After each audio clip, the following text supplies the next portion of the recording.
The Hunter Valley is the oldest wine region in Australia. There are over 150 wineries in this area. I'm here to introduce you to some of the unique characters that makes a Hunter Valley a must-visit food and wine destination. I'm Billy Law. Come with me and let's explore Hunter Valley together. Today, I'm getting down and dirty, pick up some produce from two fantastic kitchen gardens, and then pair with a wine from an award-winning winery here in Hunter Valley. That's why I'm starting my day here at Margan with one of the most spectacular views into Hunter Valley. Now, Andrew, I always feel so special every time I'm standing in this barrel room. I think it's a great venue for wedding. I know a lot of people have wedding here. So tell us more about Margan. Started 20 years ago and worked very hard on having unique wines made from special soil that we have out here in Brook. Now, I know Margan has won lots of awards recently, so what makes this place so special? Well, I think originally we're farmers at heart, and as farmers we grow all our own things, whether it's the grapes or the food into the restaurant, and I think that's a real experience for people. Farmers having a restaurant as opposed to restaurateurs having maybe a bit of a garden. And I think that's what we do. That's quite different to everyone else, and it is a unique offering that we provide here, growing all of our own grapes. We're estate grown, estate made, basically. Now, I'll be cooking with Emersons later on, so which wine do you think, will go with olives?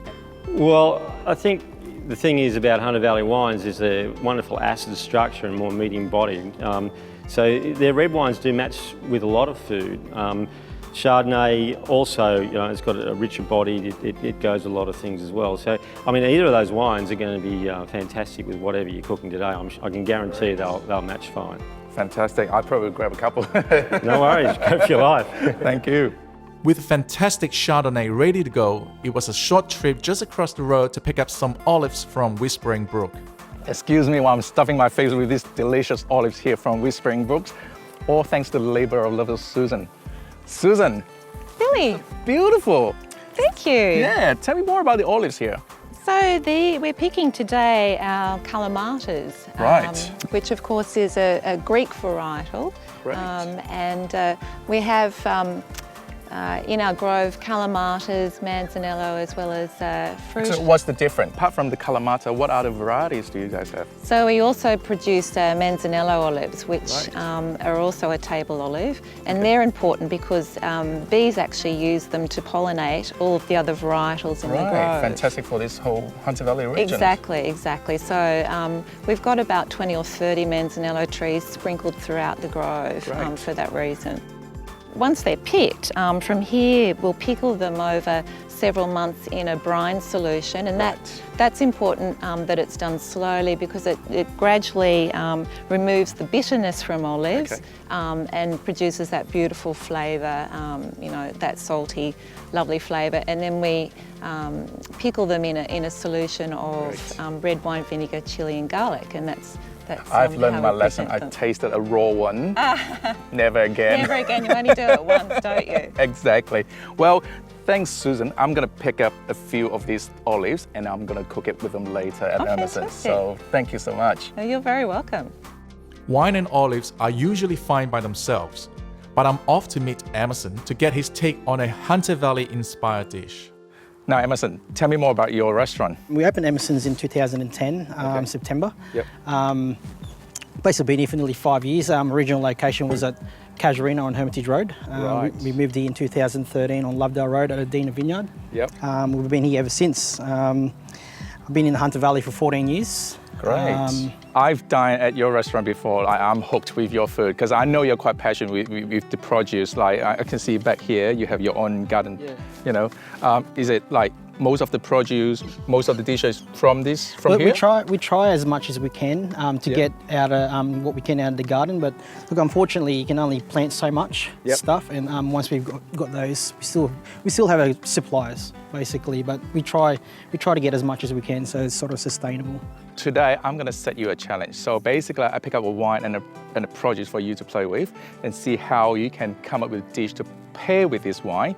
So I picked up the wine from Margan, a Chardonnay from Margan, and I'm pretty sure you're familiar with olives since you're among the olives farm here. So I just want to see what you can come up with. So what do you have in mind? Look, I'm just going to do a dish that we've got on our menu for lunch. Okay. It's just a olive tart. Yep. It's got 3 different types of textures, olive textures. We've got your, obviously your olives that have been brined in salt and water. And then we've got some dehydrated olives, which is pretty simple. Just pit the olives, put in the oven overnight on 70 degrees, take it out in the morning. I just love that, you know, a simple olive, you can come up with so many different ways of using it. So we've got some house-made puff pastry here that we make in-house. Beautiful. You can get this from any supermarket. It's pretty accessible. So what we do is just going to cut a circle out of this. Yep. And we'll just put it on this tray here. We'll cut another little semicircle Right. in the middle so that when we put it in the oven, it'll puff up and you'll have that rim base. So basically we're just putting some egg wash on this puff pastry so it goes nice and golden brown when we put it in the oven. In the oven for about 8 to 10 minutes until it's nice golden brown, 180 degrees Celsius. And we come up, had one ready There done, you go. which is Beautiful. Perfect. Which is here. Now, while Emerson is plating his signature dish, the olive and cheese tart, so I'm wondering what would be your Hunter Valley inspired dish to pair with this Chardonnay? Cook a dish that is Hunter Valley inspired, Instagram it, and tag in Expedia AU, also hashtag Gourmet Hunter, and you could win an ultimate getaway to Hunter Valley and flight accommodation, car hire, all covered. And you enjoy a spa session, a boutique wine tour, and some truly gourmet meals. What do we have here? And just to finish up, we just got some mustard cress from the garden, some wild rocket, and that's it. That looks fantastic. So for more inspiration, check out gourmethuntervalley.expedia.com.au. So cheers. Cheers, Billy. Let's dig in. Let's dig in.